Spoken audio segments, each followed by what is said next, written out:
আরে বন্ধু, একটু বলো দেখি, একটু মনোযোগ সহকারে শুনো।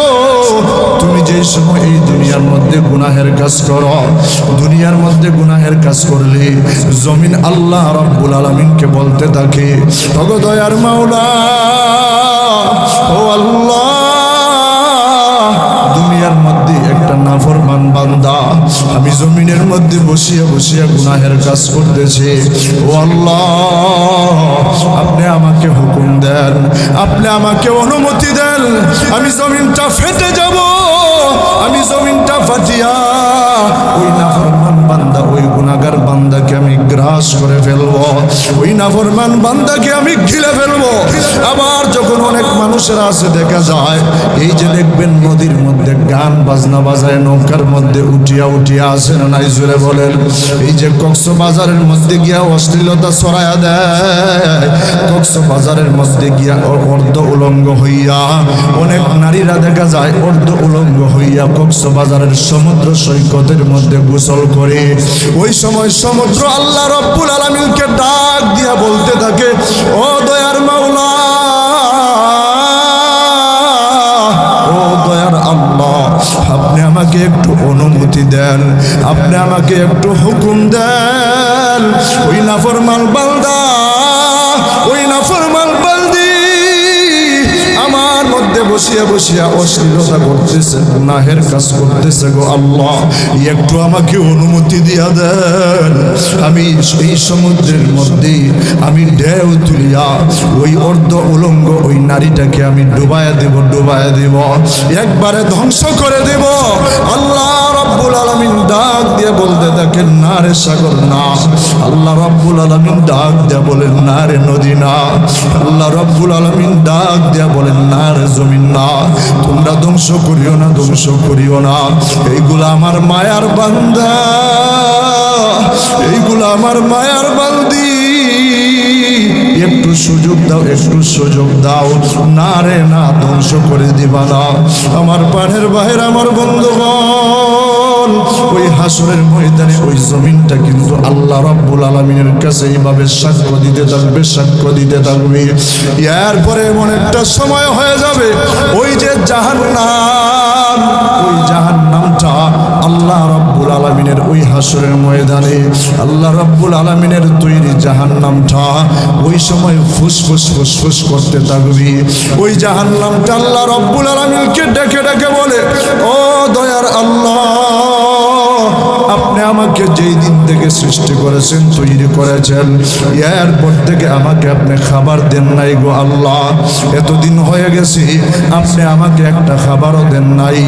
জাহান্নাম ওই দিন ফুসফুস ফুসফুস করতে থাকবে আর বলতে থাকবে, ওগো আল্লাহ, কই বেনামাজি গুলা কই? আমি জাহান্নামের পেটের মধ্যে বড় ক্ষুধা লাগছে, আমি জাহান্নামের ভিতরে দিয়া দাও। কই বেপরদাওয়ালা গুলা কই? আমি জাহান্নামের পেটের মধ্যে বড় ক্ষুধা লাগছে, আমি জাহান্নামের পেটের ভিতরে দিয়া দাও। কই নাফরমান গুলা কই? কই সুদখোর গুলা কই? কই ঘুষখোর গুলা কই? আমি জাহান্নামের পেটের ভিতরে বড় ক্ষুধা লাগছে, আমি জাহান্নামের পেটের মধ্যে বড় ক্ষুধা লাগছে। এই সুদখোর, ঘুষখোর, বেনামাজি, টেন্ডারবাজি, চাঁদাবাজি যারা করে, যারা দুনিয়ার মধ্যে করেছিল, আমি জাহান্নামের ভিতরে দিয়া দাও গো আল্লাহ। আল্লাহ রাব্বুল আলামিন ডাক দিয়ে বলবেন, রে জাহান্নাম তুই থামিয়া যা। কিন্তু না, জাহান্নাম থামতে চায় না।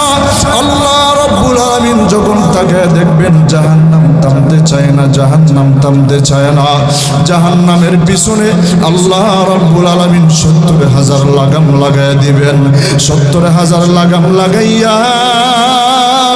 আবার প্রত্যেকটা লাগামের পিছনে ৭০,০০০ করে ফেরেশতা আল্লাহ রাব্বুল আলামিন দিয়া দিবেন। এরপরে ফেরেশতারা এইভাবে টানতে থাকবে, টানতে থাকবে। এরপরে দেখা যায় জাহান্নামকে ধরে রাখতে পারতেছে না। ফেরেশতারা ডাক দেয়া বলবে, আল্লাহ, জাহান্নামকে আমরা ধরে রাখতে পারতেছি না। জাহান্নামের পিছনে ৭০,০০০ লাগাম লাগাইয়া দেওয়া হয়েছে। আবার প্রত্যেকটা লাগামের পিছনে 70,000 করে ফেরেশতা দেওয়া হয়েছে। তাও আবার এত বড় বড় ফেরেশতা, এক ফেরেশতার এক কাঁধ থেকে আরেক কাঁধের দূরত্ব হলো 500 বছরের রাস্তার সমান। এত বড় বড় ফেরেশতা জাহান্নামকে ধরিয়ে রাখতে পারতেছে না। আল্লাহ রাব্বুল আলামিন যখন তাকায় দেখতেছেন, যখন আল্লাহ রাব্বুল আলামিন তাকায় দেখবেন, এরপরও জাহান্নামকে থামানো যাইতেছে না। এবার আল্লাহ রাব্বুল আলামিন এমন একটা কাজ করবেন, এমন একটা পানি, সামান্য পানির ছিটা ওই জাহান্নামের শরীরের মধ্যে ছিটায় দিবেন, জাহান্নামের গায়ের মধ্যে ছিটায় দিবেন। জাহান্নামের মধ্যে যখন ছিটায় দিবেন, সাথে সাথে জাহান্নাম পিছনে চলে যাবে। সুবহানাল্লাহ, সুবহানাল্লাহ জোরে বলেন, আরো জোরে বলেন সুবহানাল্লাহ। এবার ফেরেশতারা ডাক দিয়ে বলবে, ওগো আল্লাহ, দুনিয়ার জমিনে এই যে পানিগুলা ছিল, আপনি যেই পানিটা দিয়েছেন, এই দুনিয়ার জমিনের পানিগুলা নাকি আপনি দিয়েছেন। এই যে মেঘনা নদীর পানি, মেঘনা নদীর পানি নাকি আপনি দিয়েছেন। আল্লাহ, যেই পানিটা আপনি দিয়েছেন, এই পানিটা কি মেঘনা নদীর পানি নাকি? এই পানিটা কি যমুনা নদীর পানি নাকি? এই পানিটা কি পদ্মা নদীর পানি নাকি? এই পানিটা কি সিলেটের সুরমা নদীর পানি নাকি? আল্লাহ রাব্বুল আলামিন ডাক দেয়া বলবেন, না, এই পানিটা সুরমা নদীর পানিও না, এই পানিটা যমুনা নদীর পানিও না, এই পানিটা পদ্মা নদীর পানিও না, এই পানিটা মেঘনা নদীর পানিও না, এই পানিটা বঙ্গোপসাগরের পানিও না, এই পানিটা আটলান্টিক মহাসাগরের পানিও না। তাহলে এই পানিটা কিসের পানি? কিসের পানি গো আল্লাহ? আল্লাহ রাব্বুল আলামিন ডাক দেয়া বলবেন, হে ফেরেশতারা, দুনিয়ার জমিনে আমার কিছু বান্দা বান্দিরা ওই তাহাজ্জুদের সময় উঠিয়া, ওই তাহাজ্জুদের সময় উঠিয়া, তাহাজ্জুদের সময় ওযু বানাইয়া পবিত্র হইয়া জায়নামাজটা বিছায়া দিয়া, জায়নামাজের মধ্যে 2 রাকাত তাহাজ্জুদের নামাজ আদায় করিয়া সাজদার মধ্যে গিয়া আমি আল্লাহ রাব্বুল আলামিনকে আল্লাহ আল্লাহ বলে ডাক দিয়েছিল। আর 2টা চোখের পানি সারিয়া সারিয়া কান্না করেছিল। আজকে এই পানিগুলো আমি আল্লাহ রাব্বুল আলামিন বৃথা যেতে দেই নাই। আজকে যখন আমি তাকায়া দেখলাম জাহান্নাম পিছনে যাইতেছে না, আমি আল্লাহ রাব্বুল আলামিন ওই সমস্ত নেককার বান্দারা যারা আমি আল্লাহ রাব্বুল আলামিনের ভয়ে কান্নাকাটি করেছিল, যারা আমি আল্লাহ রাব্বুল আলামিনের জাহান্নামের ভয়ে কান্নাকাটি করেছিল, যারা মৃত্যুর যন্ত্রণার ভয়ে কান্না করেছিল, যারা কবরের আযাবের ভয়ে কান্না করেছিল, যারা দুনিয়ার জমিনে তার গুনাহ হয়ে গেছে, গুনাহের কারণে ওই সময় তার অন্তরের ভিতরে একটু ভয় ঢুকে গেছে, আল্লাহ রাব্বুল আলামিনের ভয় তার অন্তরের ভিতরে ঢুকে গেছে, এরপরে সাথে সাথে তওবা করে ফেলেছে। 2টা চোখের পানি সারিয়া আমি আল্লাহ রাব্বুল আলামিনের কাছে কান্নাকাটি করেছিল।